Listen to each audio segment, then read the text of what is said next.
in the morning with initiative to move, so I make it harder. Don't hold back. If you think about it, so many people. Hello and welcome to another edition of Extra Time. As you can see, no Jamie Butcher with us this week, so it's down to me, Rob Hayes, to accompany Martin O'Connor on the sofas and talk through all of the week's sporting action here at Staffs. And we've got an absolutely fantastic show ahead for you guys this week. And we start with our first feature, Amy Bramwell, who goes off and meets all the various university team captains. And this week she met Chris Clappo, the captain of Staffordshire University's men's rugby union.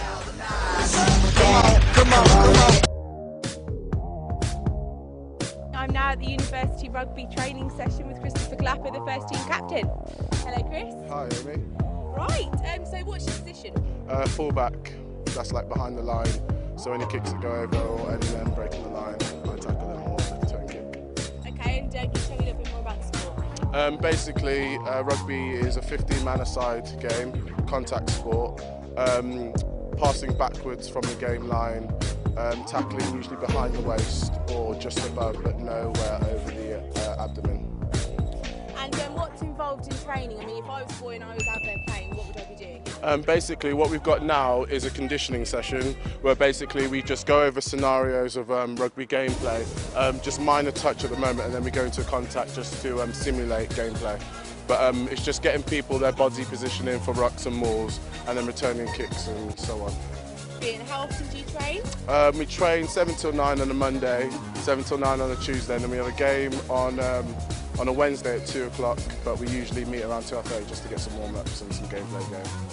Brilliant. Okay, and as a captain, I mean, are you quite strict? I mean, would you let your team have their mobiles on and the telephones, their iPhones, iPods, whatever? Can they have those in training? Well, basically, because I mean, if someone gets tackled, we don't really want stuff being broken. But before a game on a Wednesday, the guys can do whatever they want just to get themselves and their mind, in shape, ready for the game. But during training, I am quite strict. But we have a strong side this year, so I do give them a bit of leeway. But at the end of the day, I don't want them getting a bit complacent with their training just because they're winning games at the moment. Do you have any irreplaceable players? There are a couple irreplaceable people, but I don't want to say just in case they get ahead of themselves. But I mean, there are a couple names in the team that that are big boys in the team. So I mean, a lot of them are third year, fourth year people. So we try to keep them on side and get them down to training as best as we can. But as long as we tell them that they can be replaced, then they can always come down and perform on the day. Brilliant. And obviously there's a lot of fans between you and other teams. Do you ever listen to any of their negative comments? Well, not really. I mean, we don't take it on, and think, oh, okay, we've got to do this, we've got to do that. I mean, you're always going to get a bit of banter with other teams, trying to be the most successful. But at the end of the day, we just take it in, take it on the chin and just return banter, really. I mean, we're doing the best we can. We're doing the best out of all the sports, so they can't really give us any banter that we're going to take. Back to the actual team itself, do you have any divas, any people that, start arguing? Oh, divas. No, not really. I mean, you get the odd person who wants to say their bit, there's a massive competition with tries and stuff, but there's no real competition. I mean, there's a couple of people in the team who are battling out for it, but there's no competition really. How was last season? Last season we had a brilliant season. We only lost once, but that was because it was a replacement game for the seconds. I mean, we won varsity, we won top of league, so we got promoted, and we won the cup against Oxford Brooks in the final. So yeah, we're doing well. If you do well, if you win a game, how do you stop your team from kind of becoming too cocky, having big egos? Well, basically, I mean, we can't really stop that. If we're winning games, people are always going to feel, happy and feel that, oh, we're doing well, we're going to keep winning. And to be honest, with the league we're in, that is the case. I mean, we've got some guys who've been playing rugby for 7, 8 years, so that's always going to happen. But we've got a coach here, so everyone knows that you have to come down, you have to train hard and just promote and just get better and better as the season goes on. If you were to lose a game, do you have that survivor mentality where you could kind of boost the team's morale again? Well, to be honest, we haven't lost in the last year and a half, so when that situation comes, that's why we're going to have to deal with it, on our chins. But I mean, there's a lot of games we go into and we're losing, but all the boys know how rugby is, so you have to keep your chin up, keep your head up and keep going till the last whistle. Brilliant. And on a different note, obviously the rugby team's known for its socials. Oh. When you're going out having fun, do you find that you're attracting all the single ladies as No way. Well, I can't go into the details of social because I mean what happens behind closed doors, but I mean obviously you get a little bit of banter from the hockey girls who share their socials in the same pub we do. But no, we keep ourselves to ourselves, and social is just about the lads enjoying the win. Thank you very much, Chris. Thank you, Amy. A big thanks to Amy Bramwell there for that entertaining interview, and she'll be out and about again next week with another one of Staff's sports teams. But as you know, here at Staffs, it's not all about the Wednesday booked fixtures. No, Staffordshire Stallions played this week as well, and Kelsey Purnell has this report. The Staffordshire Stallions were looking to bounce back from their 2 successive defeats in their 3rd game of the BUAFL season at the Stables. They took on the Nottingham Trent Renegades, who were also winless before the game. Their running back proved to be the thorn in the Stallions' side here, gaining some 30 yards before being forced out of bounds.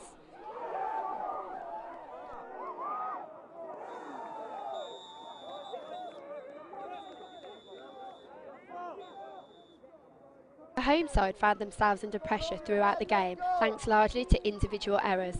This punt fumbled at the 10-yard line and led to the first touchdown for the Renegades.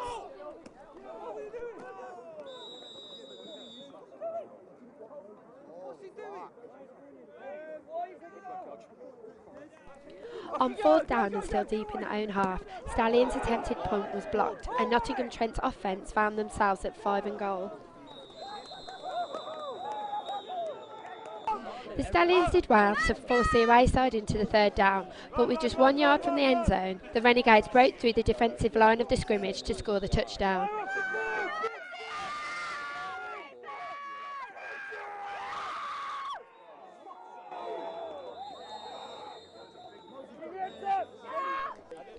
Rather than kicking the extra PAT, Nottingham attempted a 2-point conversion, which they successfully gained to take them into half-time 8-0 up.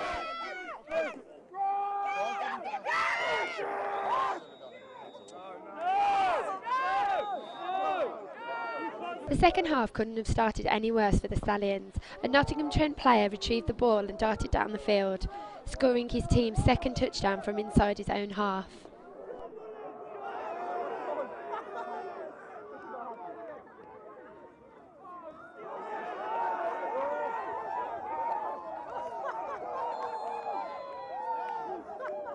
Nottingham tried to replicate their earlier 2-point feat, but this time were halted by the defensive line of the Stallions. The score remained within 2 converted touchdowns of a Stallions comeback.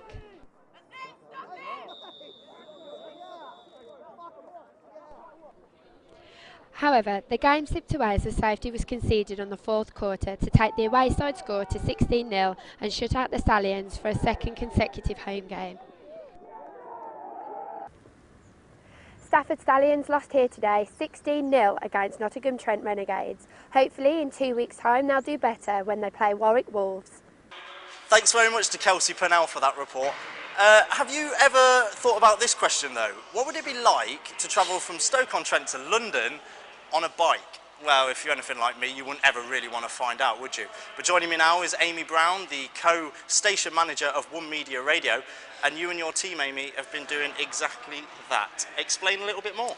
Yeah, for Children in Need, OMG is a group thought, obviously, we want to raise money and how would we do this? And obviously, loads of ideas came up and we ended up coming up with the idea of basically doing a simulated bicycle ride basically in the gym, obviously use facilities as well, get ourselves seen a bit, the equivalent of Stoke-on-Trent station to London Euston station. And how's it gone, would you say? It's gone well. I've been here since 10 this morning and it's been a long day.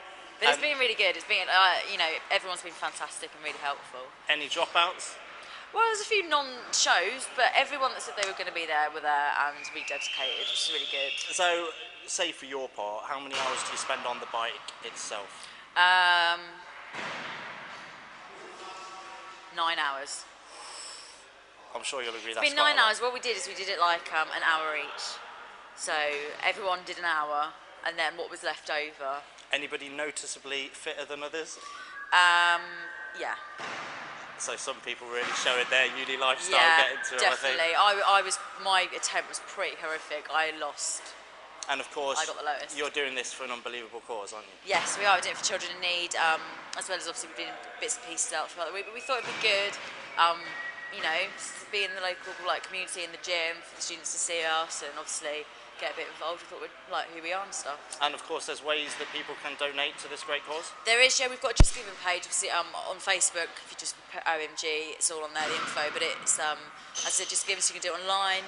We're around tomorrow evening in the Ember Lounge. So obviously, if anyone does have even a few pence, we've got a lovely little bucket, so they can come and donate that as well. So everything's going well.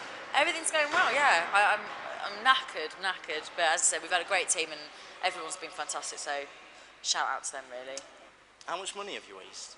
At the moment, I'd say we're on about £50, but as I said, we've got other events going out, so we're kind of rounding it all out. Our aim on our Just Giving page is £300. So really want to try and get to that, which I think, I don't know, we might just about do it. Achievable, though? It is achievable, 100%. Would you ever do it again? Yeah, maybe a different route. Maybe not as far as London. Maybe we'll just go Manchester next time. I was going to say, when you said different route, not Ethiopia. Yeah, because there was more people. So obviously I only sort of did an hour, and after that I was kind of sitting around. It's obviously fun to be with everyone, but maybe if we got more bikes or something. But obviously, yeah, it's something we would think about doing again, but maybe in a different way. And it's a little bit different from the day job where you spend your day sitting down playing music. A little bit, yeah, a little bit. But I don't know. It was good. It was good fun. Thanks very much to Amy Brown of One Media Radio for joining us here on Extra Time. And now it's time for a look at all the week's results. In the men's basketball, Staff's first lost by 59 points to 65 to Staff's seconds, and in the men's fencing, East Anglia first beat Staff's first by 135 points to 77. On to the men's football, and the first team lost by 3-0 to the University College of Birmingham first team. Lincoln thirds beat our men's thirds by 6-3, and our fourth team lost by 2-1 to University College of Birmingham seconds, whilst Aston thirds registered a 4-0 victory over our sixth team.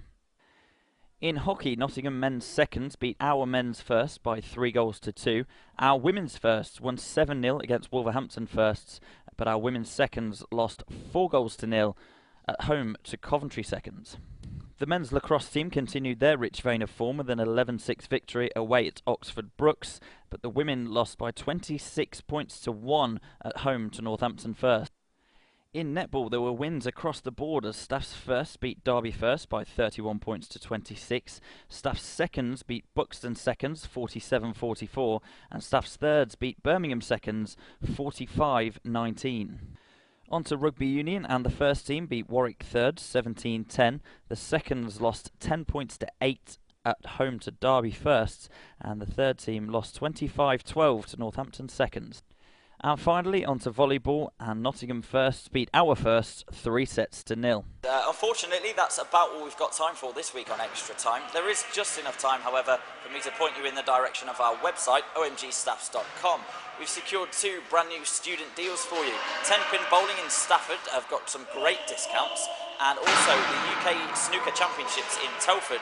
You can get tickets for just £1, so go to our website for details on that. And also you can get us on our email address here at OMG Sport. Just send an email to omgsport@staffs.ac.uk if you want to get in touch. Don't be tricked into thinking that our 2 pretty faces are the only things that bring you the sporting action from the week. We've also got 2 shows on the radio, One Media Radio. On a Tuesday between 6 and 8, Sam Rogers hosts the panel show, The All Sports Show. And on a Wednesday, Adam Smith rounds up all the Bucks fixtures, results, scores, interviews. It all goes on 6 till 7 on One Media Radio. And thanks very much for joining us this week on Extra Time. And we look forward to seeing you again next week. Goodbye.